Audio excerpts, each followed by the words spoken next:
உலக பிரசித்தி பெற்ற காஞ்சிபுரம் காமாட்சி அம்பாள் கோவிலில் இன்று தீர்த்தவாரி மிக விமர்சையாக நடைபெற்றது. தீர்த்தவாரியில் காஞ்சிபுரம் சங்கர மடத்தின் பீடாதிபதிகள் ஸ்ரீ ஸ்ரீ ஸ்ரீ சங்கர விஜயேந்திர சரஸ்வதி சுவாமிகள் கலந்து கொண்டு அஸ்திர தேவதைக்கு சிறப்பு அபிஷேகம் மற்றும் ஆராதனை செய்து திருக்குளத்தில் நீராடி தீர்த்தவாரியை நிறைவு செய்தார். கோயில் நகரம் என்று அழைக்கப்படும் காஞ்சிபுரம் மாநகரில் மையப்பகுதியில் அமைந்துள்ள உலக பிரசித்தி பெற்ற சக்தி பீடங்களில் முதன்மை பீடமாக விளங்கக்கூடிய காஞ்சிபுரம் காமாட்சி அம்பாள் கோவிலில் ஆண்டுதோறும் நடைபெறும் மாசி மாத பிரம்மோற்சவம் கடந்த வாரம் கொடியேற்றத்துடன் துவங்கியது. காலை மற்றும் இரவு வேளைகளில் பல்வேறு வாகனங்களில் காமாட்சி அம்பாள் லட்சுமி சரஸ்வதி தேவியர்களுடன் எழுந்தருளி பக்தர்களுக்கு காட்சியளித்தார். இன்று 11வது நாளாக மாசி மகத்தை முன்னிட்டு தீர்த்தவாரி நடைபெற்றது.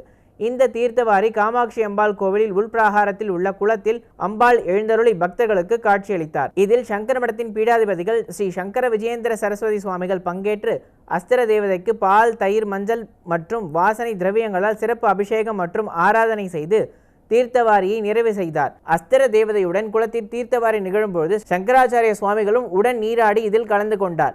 ஏராளமான பக்தர்கள் ஓம் சக்தி என கோஷங்கள் எழுப்பி சிறப்பு நீராடி காமாட்சி அம்பாளை வழிபட்டனர். இதில் ஏராளமான பக்தர்கள் பங்கேற்றனர்.